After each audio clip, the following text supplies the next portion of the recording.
We all have heard about philosophy in our lifetime, and yet we give so less regard to it than many other less relevant entities in our lives. So, we begin by unraveling the true meaning of the word philosophy and its significance. Originally derived from the etymology meaning love of learning, philosophy captures our innate curiosity to understand both ourselves and the world that surrounds us. Join us on this enlightening series as we focus on Indian philosophy and its profound impact on our understanding of existence.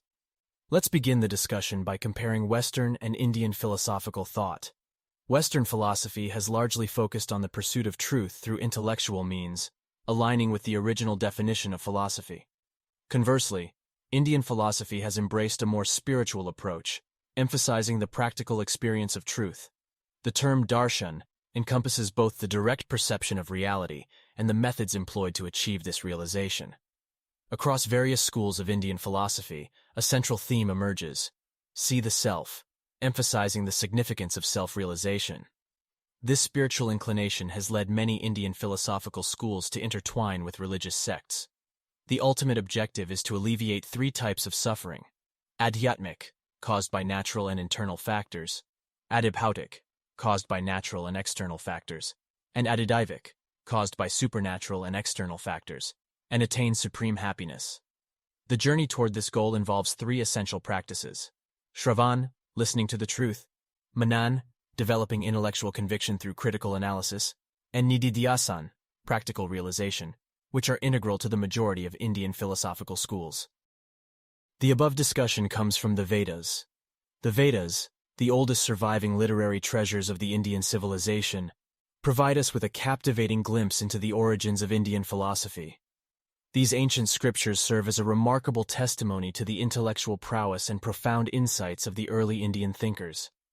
Indian philosophy, as a distinct and autonomous system, has developed organically and independently, relatively untouched by external influences. However, despite the immense value of the Vedas, our knowledge of the Vedic period remains limited and incomplete. Various challenges and factors contribute to this state of affairs. Firstly, the absence of precise chronological data makes it difficult to establish a concrete timeline and fully grasp the evolution of philosophical thought during that era. The ancient Indians themselves demonstrated a peculiar disinterest in preserving personal histories, resulting in a scarcity of biographical information about prominent thinkers and scholars. Another hurdle is the complex nature of Vedic Sanskrit, the language in which the Vedas were composed. Its linguistic complexities and peculiarities pose a significant barrier to comprehension and interpretation. Moreover, the transmission of Vedic knowledge suffered breaks and interruptions over time, further complicating our understanding of the philosophical concepts and ideas embedded within these ancient texts. Furthermore, our comprehension is hindered by the inherent bias and orthodox coloration of interpretations. The traditional and often dogmatic lens through which the Vedas were approached can sometimes cloud objective analysis, obstructing a deeper understanding of their philosophical significance. This biased interpretive framework, intended to safeguard orthodoxy, inadvertently hampers our quest for clarity and a comprehensive understanding of the Vedic period. All these factors combined have resulted in a veil of mystery and vagueness that shrouds our knowledge of the Vedic period. Nevertheless, scholars and researchers continue to tirelessly explore, analyze, and decipher the treasures contained within the Vedas, striving to unravel the enigmas and uncover the profound wisdom that lies hidden within these ancient scriptures. With each new breakthrough, we gain a glimmer of insight into the rich tapestry of Indian philosophy's origins, painting a more vivid picture of the intellectual landscape of the Vedic era. Coming back to our topic, what are Vedas composed of? The Vedas contain both mantras or hymns and brahmanas, that is, prose explanations. These ancient scriptures hold deep significance in Indian philosophy. The mantras are hymns dedicated to gods and goddesses, and their collection is called the Samhita. There are 4 Samhitas: Rig, Sam, Yaju, and Atharv. Each Samhita serves a specific purpose in Vedic rituals. Performing Vedic sacrifices requires 4 main priests. The Hoti recites hymns to invite the gods' presence. The Udgata melodiously sings to entertain and please them. The Advaryu follows ritualistic codes and makes offerings, and the Brahma supervises and possesses comprehensive Vedic knowledge. The Samhitas were compiled to fulfill the needs of these priests: Rig for the Hoti, Sam for the Udgata, Yaju for the Advaryu, and Atharv for the Brahma. Sometimes, the Vedas are referred to as Trayi, excluding the Atharv. The Rig Samhita is the oldest and most significant, consisting of verses, while Sam comprises songs, and Yaju contains prose passages.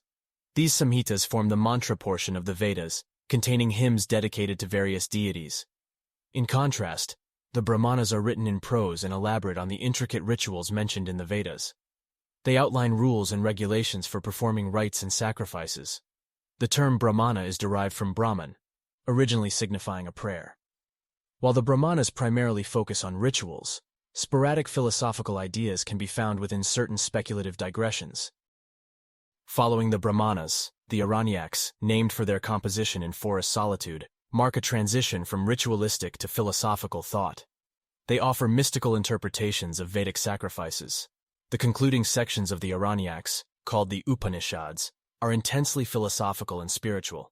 They are considered the essence and pinnacle of Vedic philosophy.